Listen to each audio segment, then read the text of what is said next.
We're live? So I'm going to go live now.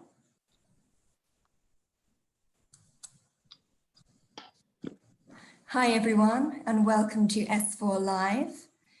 Today, Sir Martin will be in conversation with Jillian Gibbs.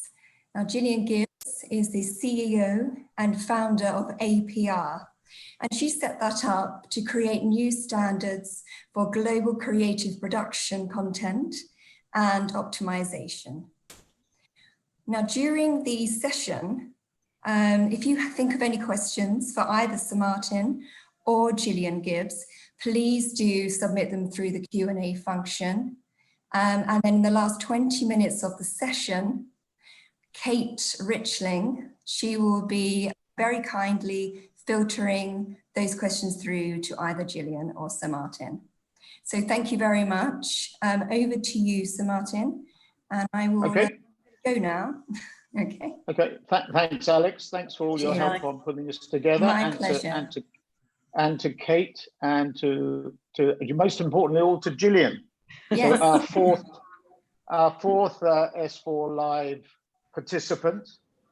So really, it's great to have you with us. APR stands for Advertising Production Resources. So everybody understands. It's a bit like WPP, isn't it? Sort of wire and plastic products. Advertising Production Resources. APR sounds much snappier. But you're a Renaissance woman. I was looking. I mean, you came out of Unilever and Coors in terms of clients. Is that correct? That is correct. I did a short little stint at the advertising agency at Ogilvy and then McCann for about 6 months, but it was just a blip. And then I got hired by. You found that so horrific. In a word, it's challenging being out on the agency side, I have to say. And then the client side hired me, Lever Brothers. Then it turned into Unilever. So yeah, then I moved to Colorado and worked at Coors as a consultant and started the business 3 years into that. Yeah. So an accidental entrepreneur is what they call me. And then how did you actually come to found APR? Tell us that. So when I was at Coors working with them as a contractor, I wanted to prove that I could do what I did at Unilever somewhere else. And then when I did it at Coors, I got a little bored after 3 years, and I said, I want to do this again and again and again, and show that advertisers, marketers typically work with agencies in silos. So they're working with an agency to do a thing, right? And they don't see what each other's doing. So they don't connect the dots. Right. There's a lot of inefficiencies in just that practice. So I formed APR to say, whilst at Coors, to say, let's build a business here where I'm starting with you, Coors, as my first client. And then PepsiCo, Walmart, Microsoft all came on board, and they're still on board today. Okay. And is it true that you first alighted? I read a story in all the things that you shouldn't know about Jillian Gibbs, where that you were on a shoot at Unilever or Coors, and there were 2 production shoots going on, and you came up with the brilliant thought that maybe you should coordinate. One was in the morning and one was in the afternoon. The brilliant thoughts coordinate the 2. Is that the origination of all this? Yes, it was. It is. It was like in 1997. It was a laundry detergent commercial and a toothpaste commercial. So they were both bidding the same director, same production company. But because I was seeing these bids going on, I thought, why don't we just have the production company do both, bid them together? Same agency. It was J. Walter Thompson actually, and it was Whisk, and it was Close Up toothpaste. And they said, well, we've never done that before. And I said, I went to the CMO at the time and I said, well, this is what I want to do. Is this okay? And he said, sure. It makes a lot of sense, actually. And so we bid it together and we saved about 30%. And there was the concept of integrated productions, bundling shoots. Okay. Born. So you really, so that's the, and you are a Renaissance woman because you're an opera singer, a trained opera singer. You were singing in the shower this morning before you told me before you came on. I did that. It was sort of private. Well, it's now public, and you're also keen on yoga. You're really you're fit and ready to go. So let me just start off gently. How's your town been? Where have you been, in Montana or Colorado somewhere? I have been in Colorado. Personally, everything's fine on the personal front. My family's great. My sister and brother and the rest of the family live on the East Coast. They're in New York and New Jersey, so they've been very, very serious about quarantining, and everybody's healthy and happy. Here in Colorado, it's been, I have a home in the mountains and a little condo in Denver, and so I've been switching between the two, which has been helpful. And then because of my love of music, I don't know if I told you this, I've been putting on curbside concerts in the neighborhoods, so that you hire a musician, you plug in their amp to your electricity, and they play for the neighborhood, and people have just been loving it. So you have not been appearing at the Brown Palace? In fact, the Brown Palace just came back online, as they say in Westworld, and the piano player is now playing again, but you can't sing any longer at the moment anyway at the Brown Palace, because singing is one of the highest offense. We'll come and see you at the Brown Palace. I would love that. Back functioning properly. Okay, you're on.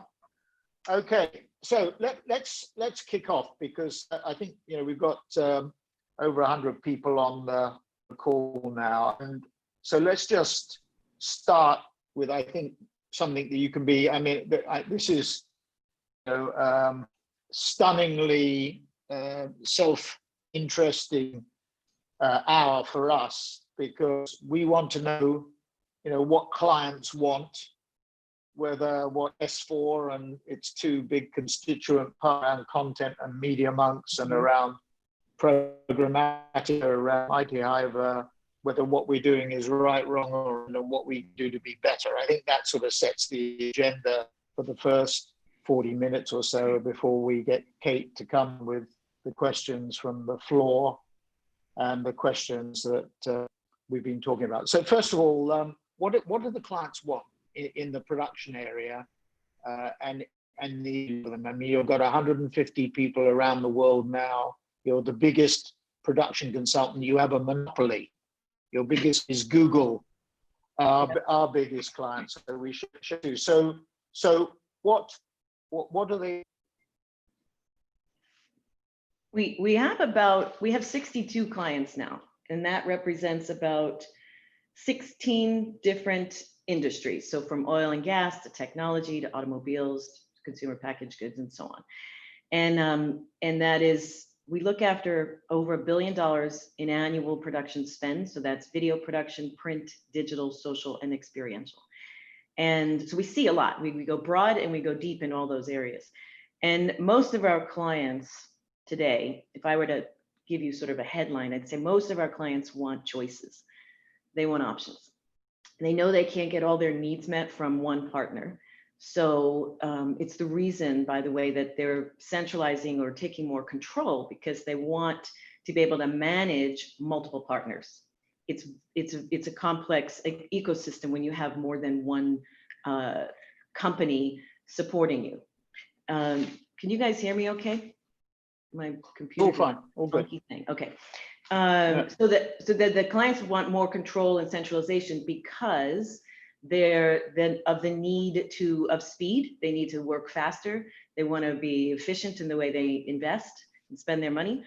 And they want to have options, because they want to have the ability to work with the best. They want to have the ability to work with whoever they need for what they need at the time. Make sense? Mm-hmm. Yeah, absolutely. And going a little bit more deeply, so they want to have options. They want to look at several partners. How would you segment what? Look at it in advertising production, which covers both traditional and digital. What would you say that they're looking for when Media Monks or Firewood or Circus or whoever makes the list? What are the clients looking for? What are the specifics that they're looking for?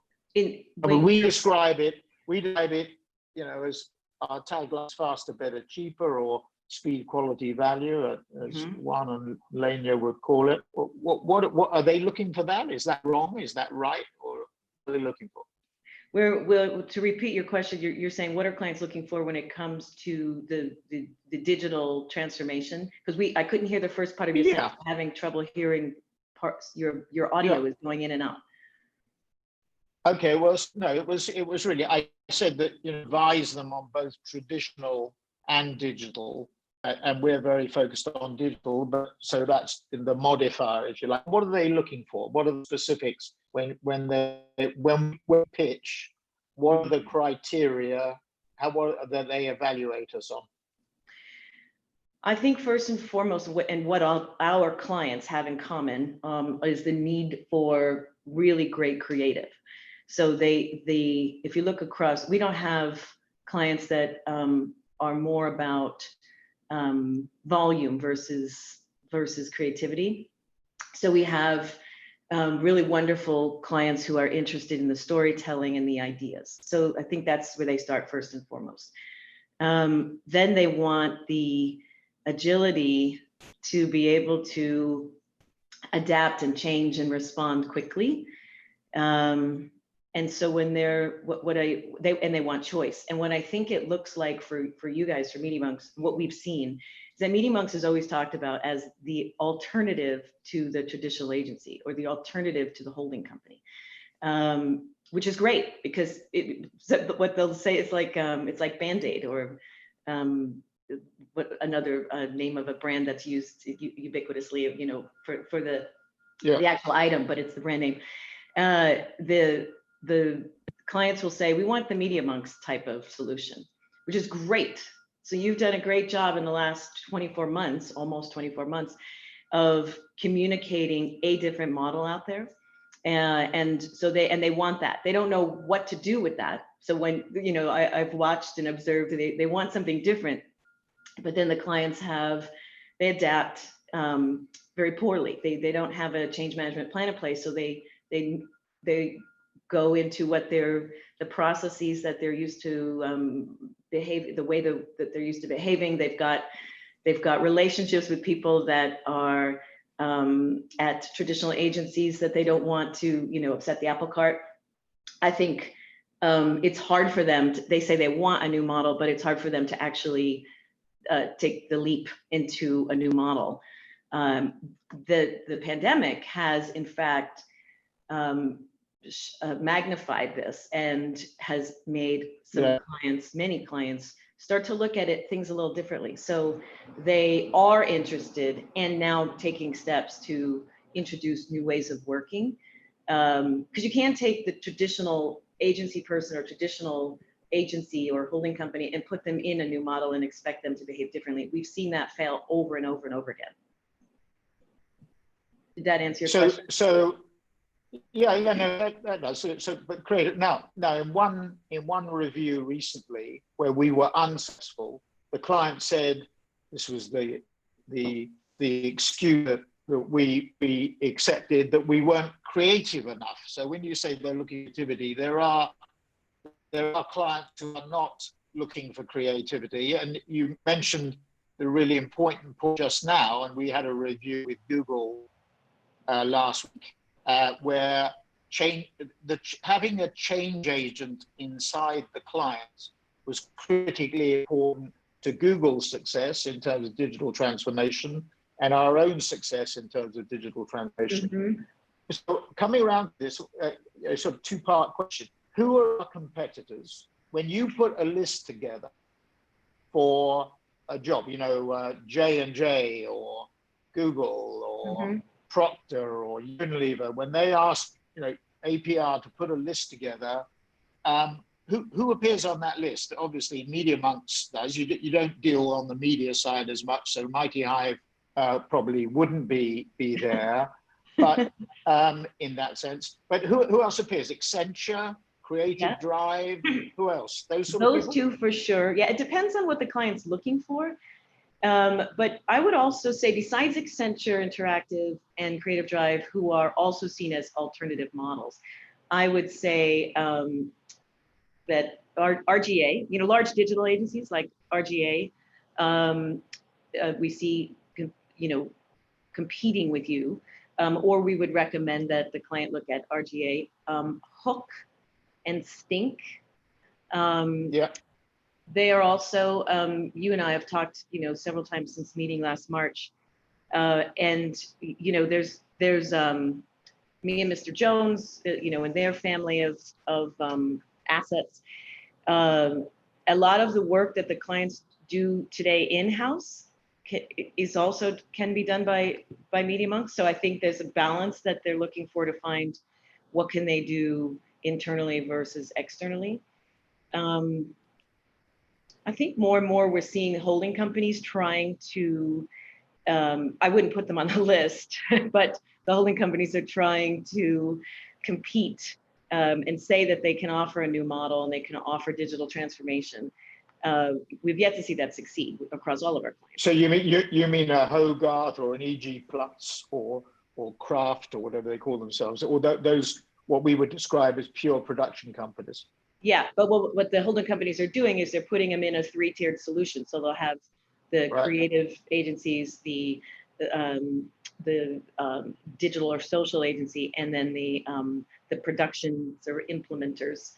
And the problem with that is that the work doesn't get pushed down the funnel. The work gets stuck up at the agencies because they just tend to do everything. We saw that at HP, where Omnicom had BBDO and Flair and EG Plus all organized, big proposal, save 10%, and you'll succeed. And we actually put a person in San Francisco at BBDO to sit between the head of the creative department and the head of production and push the work down the funnel. And even with us doing that, with elbows pushing it still didn't work well. Because you get people typically without change management, in place, they're going to behave in the same way that they did before. So the creative agency who creates a creative work will want to produce. That's just natural.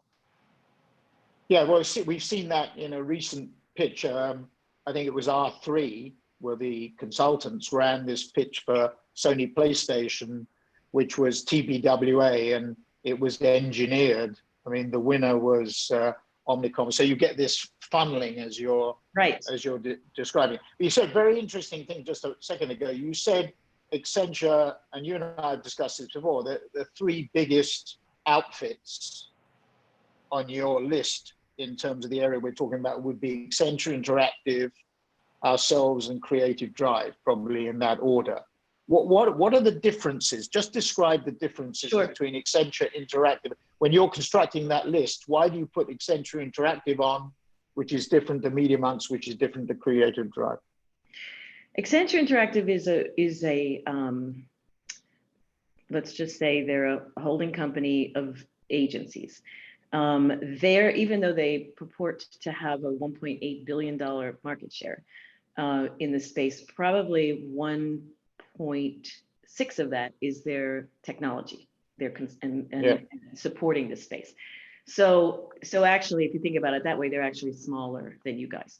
But they have a big aura, so to speak. Yeah. They are more expensive than, if I do the comparison between Media Monks, Creative Drive, and Accenture Interactive. Accenture Interactive is typically more expensive. They don't have e-commerce figured out, and they haven't really integrated all of their companies. So they, how you use the land and expand concept. They're not expanding as quickly as they'd like to. And I think that has to do, just personal opinion, I think it has to do with the way that they're structured in the quality of the work. I don't think there's enough creativity there. I think you guys, well, I'll do Creative Drive next. Creative Drive does have the e-commerce thing figured out, which is on the rise. So they're growing right now. And they have the studios around the globe. And the unique thing that they have that's important is they have technology that supports connecting all of their acquisitions together. So all of the people and resources are tracked in one system, and they can actually spit out data that is really interesting on the cost of an asset or the ROI for a client's investment. And then there's Media Monks who, I think it's interesting because I think people think of Media Monks as a digital agency that has strategic capabilities. And cost-wise, you fit in between Accenture Interactive and Creative Drive, so right in the middle. Creative Drive is cheap and cheerful, is it? Cheap and cheerful, yes, yes. And I think they've found a way to leverage. I mean, if you get into we see all the rates line by line for all of this kind of stuff. And if you get into Creative Drive's rates, it's the way that they approach the production because they have the studios, they own the equipment, they're efficient because of that. That has helped them a lot to bring their price down because the people get paid the same amount.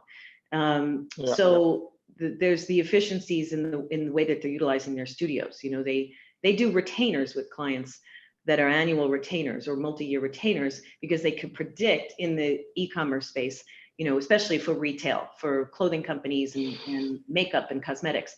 They just quarantine a studio for their work and they just funnel all the work through. It's very efficient. Now, if let's have a hypothetical question for a minute. If Accenture was to buy Creative Drive tomorrow morning, which I predict will happen. Okay. What position does that, as an advisor, this is a very cheeky question, but as an advisor, would you see them being as different? Would you put, so there's a list. I'm a client, I say, okay, Jillian, I want three companies. And I say, you say, well, okay, Media Monks, and then I say, well, what about Accenture Interactive, which now owns Creative Drive and Creative Drive? Are they three different things that you would be putting on the list? Three different, or would you regard Accenture Interactive and Creative Drive as one in the future? Ooh, that's a very interesting question. It depends on how they integrate Creative Drive into Accenture.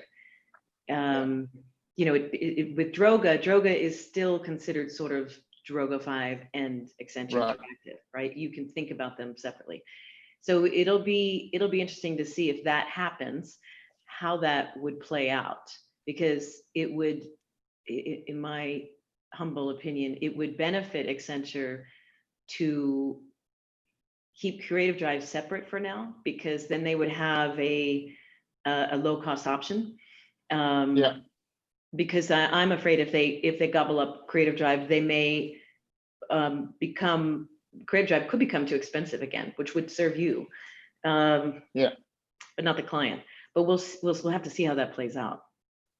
Okay, very interesting. So, but I mean, Accenture Interactive, when they do buy these companies, they do gobble them up. So so that's probably likely to happen. Now, I just want to come back to the creative side of it for a minute. I mean, one of the things I often hear from our people, and many of them are on this call, is that we are not strategic enough. That, that the agencies, and not maybe an RGA, but let's say a TBWA, or you mentioned BBDO, they're very strategic. They have, massive strategic planning departments. We're not seen as being that. We're too down the funnel, if that's the right way of putting it. Do you think that's true or not? I mean, I mentioned one client, it was GSK actually, that said we were too creative. We were, which implies that GSK is a more, and I don't know whether they're a client of yours or not, but whether they're too procurement driven. They are. Because, that's a sense they are. Yes, that's a sense that we get too. But do you think we should be investing in more strategic resources and we're too tactical or not? I do think you should be investing in more strategic sources, and not that the people on your teams aren't strategic. It's the perception. I think it's sort of a legacy thing where digital agencies were thought of as the non-strategic, the more the below the line, Yeah. sort of complementary services to the lead AOR. And, Yeah. and so that perception is still with many people in the industry. And because you're offering a new model, I think you have to address that perception, because you are and can be strategic. So I think that's a big reason why Accenture bought Droga, right? Because they wanted to bring this strategy to the table. But do you think, Droga made his life's work being an independent, and even worse than that, he was an Australian independent. Mm. And the larrikins, as they're known in Australia, John Singleton would be another example of that, are not natural partners. Yeah. In fact, they're unnatural partners. Mm-hmm. And it never lasts. I mean, my own view is that won't last, that Droga will wither and die. Is that a view? I mean, unkind to ask you this, but I will. Is that a view you share? I mean, it seems impossible for me to believe that Droga can survive inside a $135 billion colossus. It's just completely antithetical to the way they operate. I think it's going to be short-lived as well. I mean, I haven't said this publicly, and this is private for us. Yeah. I do think it'll be short-lived as well. I do think, when they win business that is global, they're having a hard time supporting the global marketing teams, finding agencies in foreign countries with whom they can partner, finding production resources also, because Accenture hasn't supported them in that way, and they're trying to navigate that. And I think so you have a leg up on them for global business. You can lead with that positioning, that you can be strategic, and you can also be very strategic globally as well as locally. So okay. I think that'll serve you well to play that card. I don't see that lasting a long time. I mean, there are two kinds of needs that clients have, right? They have the high volume work, and then they have the highly creative work. And I think at the moment in the industry, everybody's vying for doing both. You are too, right? I mean, there's a highly creative and also the volume. You kind of need both. And when you do it well together, they're very complementary, and it supports the clients in their mission to have things centralized and more organized and more efficient. Yeah, that's why I think, going back to Creative Drive, I think Creative Drive would fit better into our operation than it would do into Accenture, because I think eventually Creative Drive just withers and dies, because it just gets gobbled up inside a whack and great machine where it is of, it's interesting. I mean, Accenture Interactive in their latest quarter, Julie Sweet said, Accenture Interactive was having a very tough time. Just looking at us for a minute with S4, with Media Monks, obviously with its constituent brands, Circus and Firewood, etc., and Mighty Hive, and with its data and analytics. When you look at us, what other functions, capabilities? I mean, we effectively have content, data and analytics, and programmatic. We've made a conscious decision not to go into traditional media planning and buying. If there was a digital media planner and buyer, that we could buy, subject to transparency, etc., which I'll come on to it again in a second.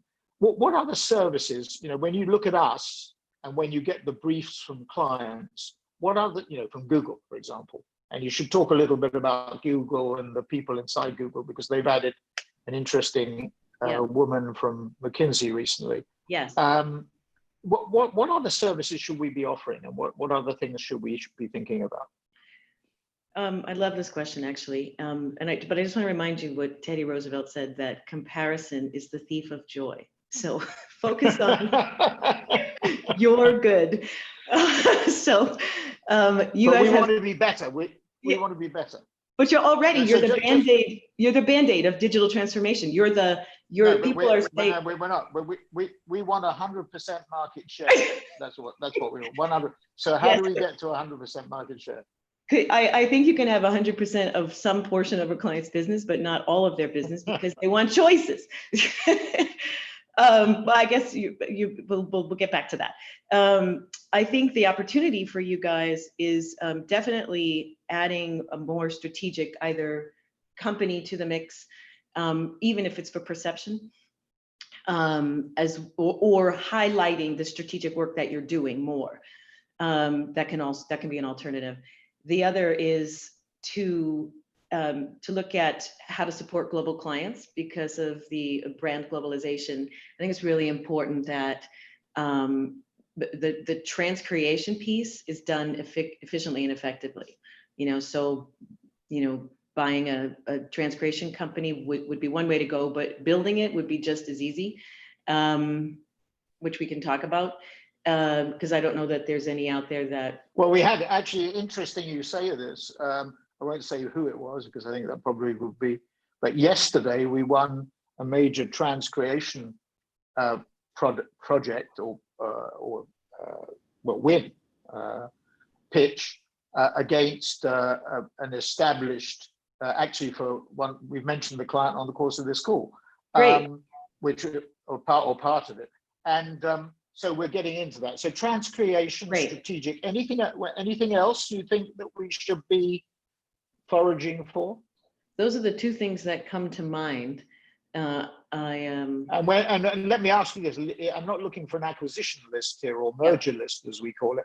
But when you think about great planning capabilities or great transcreation capabilities, who do you think of? You're putting me on the spot here. Yes, come on. I'll get back to you on those actually. Okay, fine. All right. Okay. All right. So looking. So we've talked about what clients want. We've talked about what we can provide or what we should provide. Mm-hmm. And you mentioned in the relation to COVID-19 that COVID-19 has really accelerated. I think paraphrasing what you said, the digital transformation process. Mm-hmm. Coming out of COVID-19, because I think despite the reinfections and what's happening in the southern states of the US and India and Brazil, etc., we are, I think, coming out of it. You sometimes wonder or worry whether you are, but I think what are the things that are going to be the priorities as we come out of this? What do you sense, Jillian? Because you talk to clients all the time. Mm-hmm. What are they going to be their priorities? What are they really going to be looking for now as a result of COVID-19? It's really interesting because typically now July starts the planning season for next year. Yeah. And our clients are really, all of them are just slowing down and looking at their investments quarter by quarter. It's just because so much is changing so quickly. So, and that's really challenging, right? They're assessing their needs, they're analyzing the marketplace, the competitive landscape, the changes in consumer behavior, all of that. And they're looking at how, most of them are looking at, and they're taking a moment to pause and say, how can we look at the media investment, the creative investment, and the production investment together? How can we, which is why this will be a nice bridge to Sarah Armstrong, who went over to Google in February to be the VP of Marketing Operations, reporting directly into the CMO. So our clients. So she reports directly to Lorraine, to her. Yes. Yeah. She's also like, she's VP of Marketing Operations, but also like her right hand, chief of staff type of thing. And the reason for that is, Google works with over 200 agencies. Well, at least we have visibility to over 200 agencies. We work with Media Monks on the Google business. The role that Sarah Armstrong is playing now, and I spoke to her, by the way, this week, and she agreed to talk with you and your team. Yeah.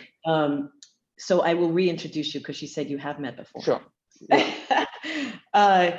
So Sarah's role is to really look at marketing operations across the globe for Google and figure out how to optimize the plug and play ecosystem that they've created. They like to have options. They like to have multiple agencies. In fact, we help them to design a way of working, a process that they've got preferred partners on this list. Everybody understands how to onboard a partner to the list. The partners and the marketers are getting better at understanding when to use what partner. That still needs to be improved, because as you know, when you get on a preferred list, it's like you won business. Then there's this kind of gap between, okay, we won, but when are we getting work? Because nobody has really followed through to say, how do we integrate this company into our marketing organization and get them the assignments? And that's part of what we do. So Google is looking at data. They're looking at all sorts of data, not just first-party data, consumer data, but their agency data. We track for them in our database, which we invested heavily in over the last 3 years with them, the behavioral data, like how do agencies show up in the creative process and in the production process? How do they, are they effective not only in the business for Google, but are they effective in the relationship?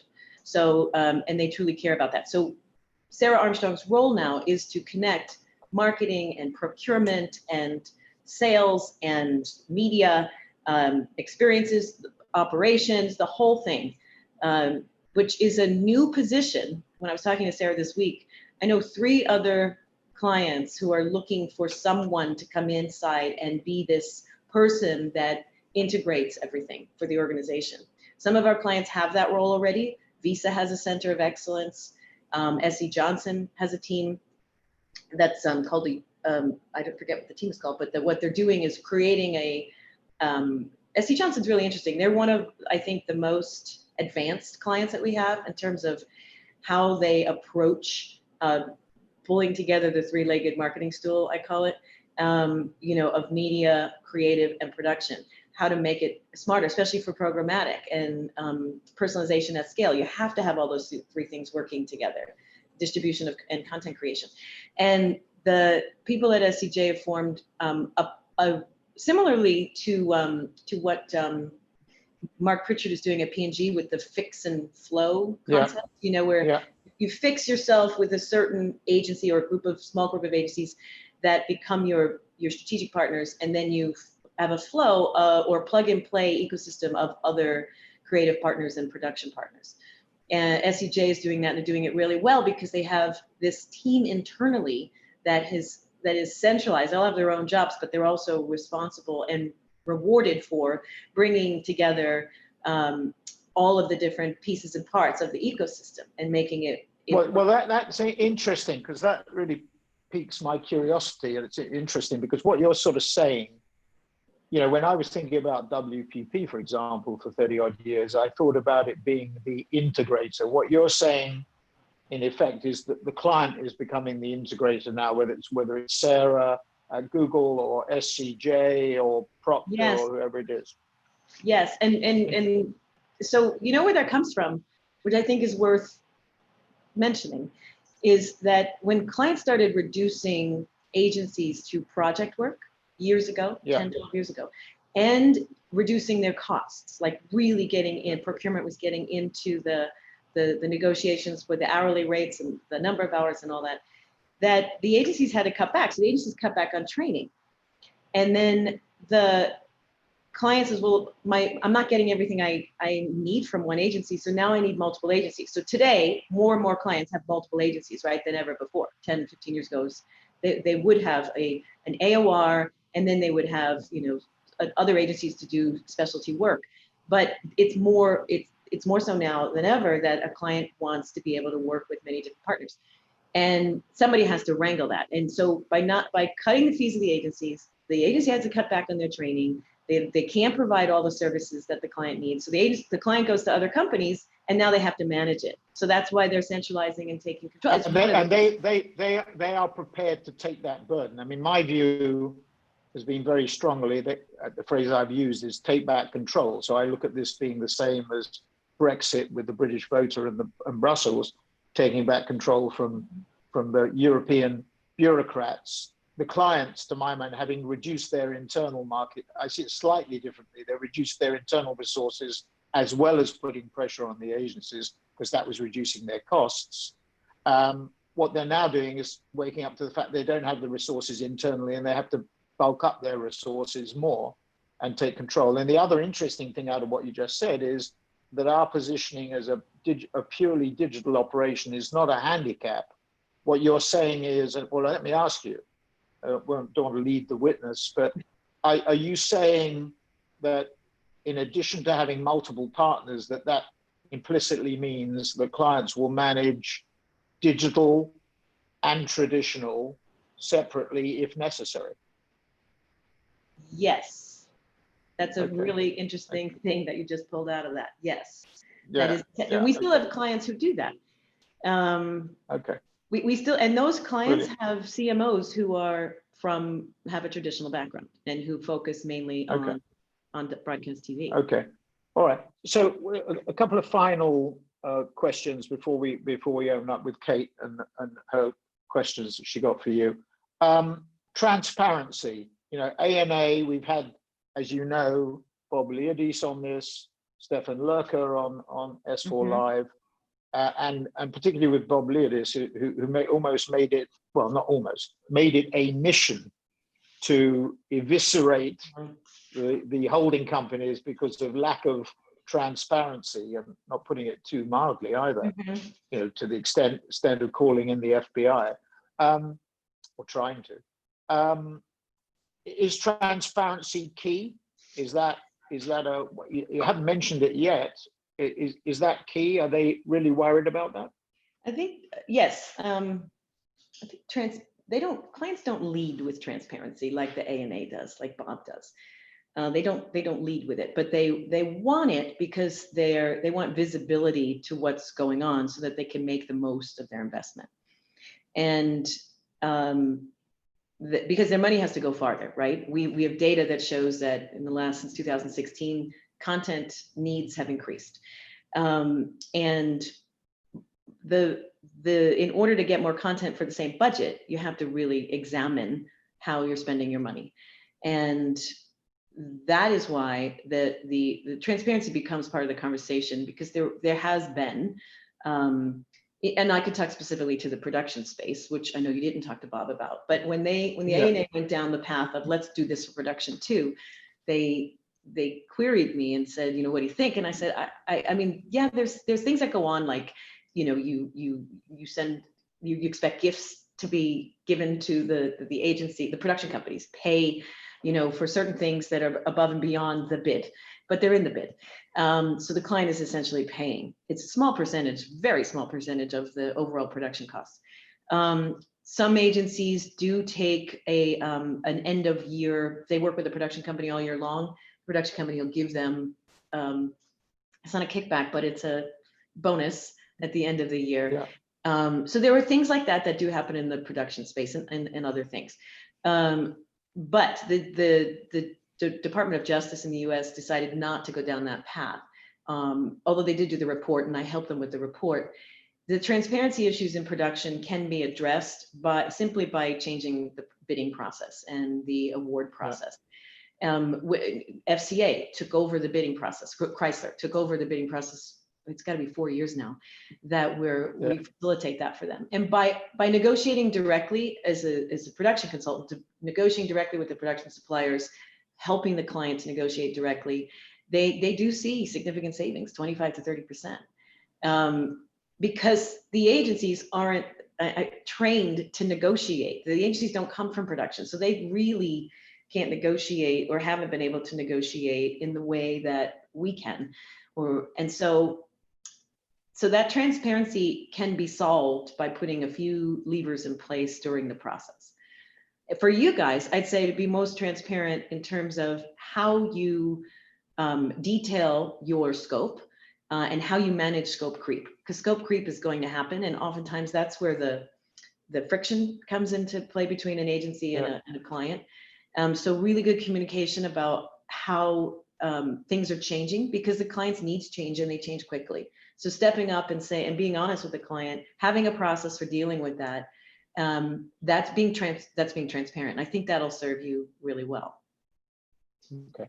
We're going to have one more question, but we're at 15:45, and I want to turn over to Kate, Kate's got a shed load of questions. So Kate, over to you. Cool. Hi, Jillian. Hi, Kate. So to kick things off, I have a question on consumer trends. So obviously we've seen a massive shift in viewers moving from traditional to streaming and digital alternative platforms. And for context, Media Monks announced our partnership with CAA, which is one of the world's largest talent agencies, last week. So we had a question on any insight you might have on the impact on the entertainment industry given this shift in trends. And as a follow-up, or if not, APR obviously works across a lot of clients, many on your wall back there, and industries. Have there been any other surprising trends from other industries in regards to content creation and kind of this convergence of trends and industries? Good question. We don't work with any OTT or streaming services directly. We work with the brands directly, right? So, but those streaming services are facing similar challenges in production that the brands are facing, which is they can't bring, their productions are on hold because they can't bring crews and talent together to shoot. So there's that. Regarding any surprises or dips from other industries, with the usual suspects like oil and gas, automotive, quick service restaurants, all are on hold or pausing their investments. It's interesting because we have Toyota and Chrysler, and they're taking a very different approach. We have, both are on an innovation path, by the way, and are looking to change things up. But one has decided to hold and one has decided to invest. Then there's Pizza Hut and McDonald's, who are very different. They're both QSRs, but Pizza Hut is a delivery service. And so their approach is slightly different than McDonald's, which is a drive-through, right? Or sit-in restaurant. So we've seen this, most of our clients, and we're so lucky that we have 16 different industries that we cover, because it's affecting people differently. I mean, retail investing right now, especially getting ready for the holiday season that's coming up. And we're seeing most of our clients, we're so busy. We were busy during what we call the 4 phases of COVID production, right? Where you would have to first repurpose assets. Once you've repurposed your existing assets and you got bored with that, then you'd have to, if you could find your assets, then you'd have to use stock footage or user-generated content. And then the 3rd phase was, okay, send a drop kit to someone's home for them to shoot themselves. And then the 4th phase is now, okay, so how there's staggered crews working, and how are we going to do this and get some original content created? So they're all actually very busy right now, standing up some form of production. I was wondering too, you did a chat kind of at the beginning of the pandemic with our founder, Wesley. Mm-hmm. And I remember there was a lot of questions around, it was still the very beginning of partners being creative and coming up with creative solutions and how to show up and help brands continue to show up. Outside of kind of the standard traditional path that you just laid out, were there any really like best in class examples of ways that you saw partners and clients and brands coming together to continue to show up for people over the last couple of months? Oh gosh, there's so many. And I think the pause was definitely necessary for changing the messaging, for shifting the strategies for the messaging. And I just saw, I mean, it was Wesley's idea, by the way, to bring together the agency side, the client side, and the supplier side on production to this virtual town squares, which APR is now hosting regularly. And that has helped so much, because so what I've seen is just optimism was missing. It was lacking. People were nervous. They were many of us, agencies and production suppliers, work on a project basis, and without work for 3 months could go out of business, right? And that's really scary. So finding an alternative to the way everybody's used to working is so important for digital transformation, even more important now for the pandemic.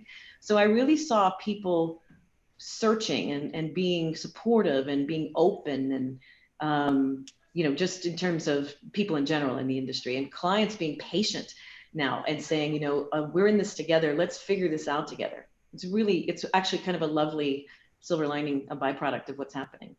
Yeah, absolutely. So we had a question from Osama, who's our strategic partnerships manager in Amsterdam. And Hi, as Osama. Osama writes, he writes, the example of decoupling and having to push work down the funnel in order to make creative and production work together is very recognizable for us at MediaMonks. So when creative resists to collaborate, we usually feel that we, as production, lose the battle because the brand is scared not to follow their AOR. Mhm. How do you handle that? Or do you have any suggestions of how we can share with our clients to make this process less painful and more productive?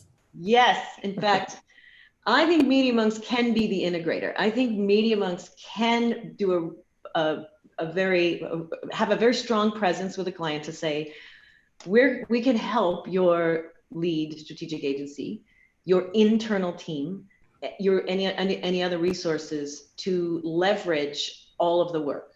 So from an execution standpoint, from a production standpoint, pulling in the right resources at the right time, the clients aren't doing that. The AORs aren't doing that.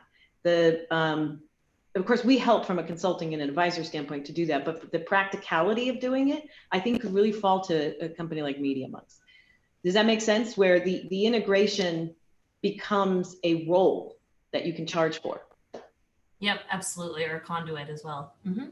Mm-hmm. I know we have some folks on the line like Alistair in London who work a lot more on the procurement side and work with a lot of procurement people. So some follow-up questions on that. Okay. Many marketing procurement people want to be seen as more strategic and drive value, but beyond costs, especially today. We've seen a lot of research around this, and obviously we're hearing it from procurement folks themselves. What do you think inhibits that, and how can partners help support them? And where does procurement want to show value? I think the way that procurement teams are measured, their KPIs really will influence their behavior. So some are compensated based on savings. And we know that the procurement team at ABI, InBev, Anheuser-Busch InBev, they get compensated based on their savings. And therefore that's how they're motivated. The pandemic is helping in the sense that procurement is becoming, and if you think about what I just described with Sarah Armstrong at Google, procurement is becoming a partner that has a seat at the table to support change. So you have two kinds of procurement people, those that are driven by cost savings and those are driven by serving the marketing organization. And I think agencies, especially you guys, can help support and teach, so educate the procurement person who is very interested in making an impact on their marketing organization that is beyond costs. We spend a lot of time speaking to procurement people about how to evolve their thinking and how to think about their roles in a more productive way to support to focus more on governance, to focus more on process, focus more on building the right infrastructure for a plug and play ecosystem. That's where the value is. That's where you find the savings versus negotiating a rate. So teaching them that, I think, would go a long way to spend time. We can do that together. That's something I'd love to do with you guys. Remember, Jillian, you owe me some enlightened procurement people. Some people describe that as an oxymoron, but yes, we're looking for enlightened procurement people. Yeah, when Google was looking to hire Sarah, the role of VP of Operations, and Sarah was at McKinsey, they interviewed several people for that role, and they couldn't find somebody. And finally, that's when Lorraine said to Sarah, it's got to be you. I mean, you created the role, you defined the position, you understand all the reasons why it needs to be here. You have to take this job. And so that's when I talked to her this week. I confirmed that these people that can sit on the client side in this centralized position to navigate and restructure and help the change happen at an organization are very rare. You can't hire them from a holding company, right? Because they haven't done it yet. They have no experience.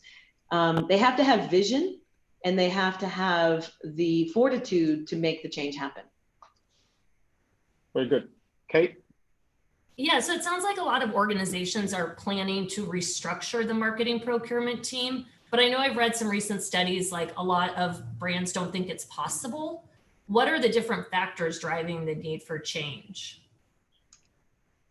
Yeah, I think that touches on what we've talked about already, Kate, which is the need to have for lack of a better term, a center of excellence, right? A central point where, so procurement doesn't always drive everything for the center of excellence. It usually have a seat at the table. That's usually a marketing person, marketing operations person who will have now this responsibility to connect the dots across the organization. So yeah, the reason that marketing is looking at changing their procurement teams or changing the organizational structure of them is to serve the greater good of figuring out how do we connect all the dots and do a better job of looking beyond costs. But how do we create I'll say the governance for a plug and play infrastructure for their ecosystem to allow them choices, to allow them flexibility to move quickly. Cool. So a little bit about you and APR. I know it's your 20th anniversary this year. It is. Congratulations. Thanks. How has the company changed and evolved over the last 20 years? And how has your company's mission changed, and what works and is no longer working? I love this question. Thank you. Our niche and our vision have not changed. So our niche is that we help clients figure out how best to produce their content and brand experiences now. Our vision to be the leader in optimizing and implementing content creation ecosystems that serve a client's best interest, because so many are consultants and even agencies will put their solution on the table. We don't provide the solution. We really give the objective point of view. And we've evolved from the beginning. When I started in industry, there was only cost consultants, and I coined the term production consulting in like 1995 or something, a little long time ago. And then we went from production consulting to production management, and then production optimization, and to what we are today, which is a marketing operations consulting service. And so I think the way things have changed and what no longer works is that just going in on two things. You can't just have a cost controlling conversation. You have to have, how can we do this better and why? What's it going to result in terms of quality? And the second thing is that the production has to be brought up earlier in the process. Production used to be just at the end of the process. It has to be part of the planning, because the approach, the connecting of the dots, that all has to be part of the strategic work going into the content creation discussions. And then thinking about, the next 6 to 12 months, do you foresee future evolution or changes, especially given COVID-19 and some more like rapid acceleration of things changing and the partnership model evolving? Yeah. So we have, if I were to look in my crystal ball, for us, I would say that what's going to change over the next 6 to 12 months is that our clients are going to shift from thinking about us working on a project basis with them to having us sit at the table also as part of the center of excellence to help them design their ecosystem. We're either sitting at the table or we're leading these efforts already for many of our clients. And I think they'll all convert to including us in those conversations. Does that mean that we will see an elimination of the pay-to-play consultant? I mean, one of the things, I think I can say this on a private network. It's not private because we have your colleagues from APR as well. But yes, they are. Hi, guys. The thing that intensely irritates me, and I know it does a number of my colleagues and others outside S4, is the consultants that you quote unquote had to pay in order to play. You're paid by the clients, so it's a totally independent system. Right. I despair at the conflicts that we see. We have consultants who are in the M&A business, and they get fees for consummating deals or statistics or whatever it happens to be. I mean, are you going to expand your operation so it won't be APR, it'll be AMR, sort of advertising marketing resources? You're going to cover the whole shebang.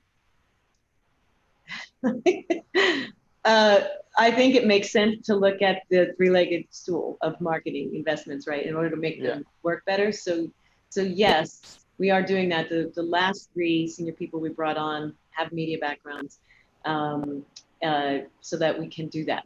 I'm not purporting that we'll go into media consulting. That's not an area that I want us to get in yet. but we do need to look at content creation and distribution, which are intrinsically tied together in the programmatic world. So All I would just say, I think it's sorely needed on the Yeah. basis of what.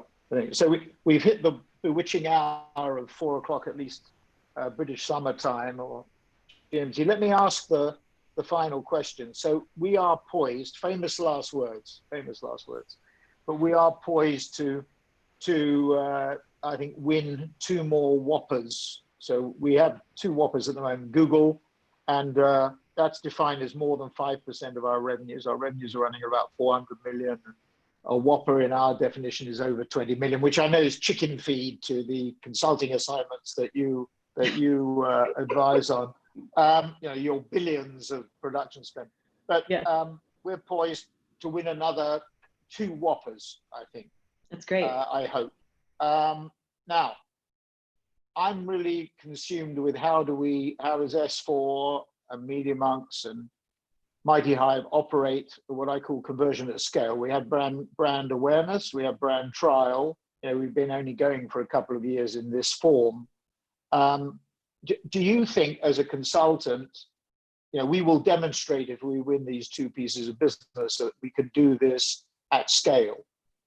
And instead of being regarded by clients as, you know, sort of rinky-dink little companies that can do bits of things or projects or, you know, the odd $1 million here or the odd $2 million there, that we will be seen, I think, as a result of this. I'm tempting Providence here, I know, but be seen as being able to compete with the big boys. And after all, in one of the pitches that we're in the final knockings of, we're against Accenture Interactive. In the other, Accenture Interactive got knocked out in the first round. So we can play with the big boys. But I'm asking you as a consultant, I mean, that to my mind has, you know, when I first got involved with Mighty Hive and with Media Monks, I said to Victor and Wes and Pete and Chris, look, you've got great client list, but it is, you know, the penetration has not been as high as we would want, which I think everybody's in agreement with. But do you think we can cut it, if I can put it like that, in the Premier League? Because that's where we're going to be. Yes, I think sharing more case studies about what you're doing well will be really important to do that. Having more conversations with clients, you know, if you can do something like this with a client on, you know, on the main stage and share some of the sound bites, you know, where the client's supporting you, would help. I do think that, you know, if there's a way that we can help support you, we can, because I do believe that what you're doing is different, and I do believe that what you're doing is needed, and I want to see you succeed, which is why I spend so much time with you. Okay.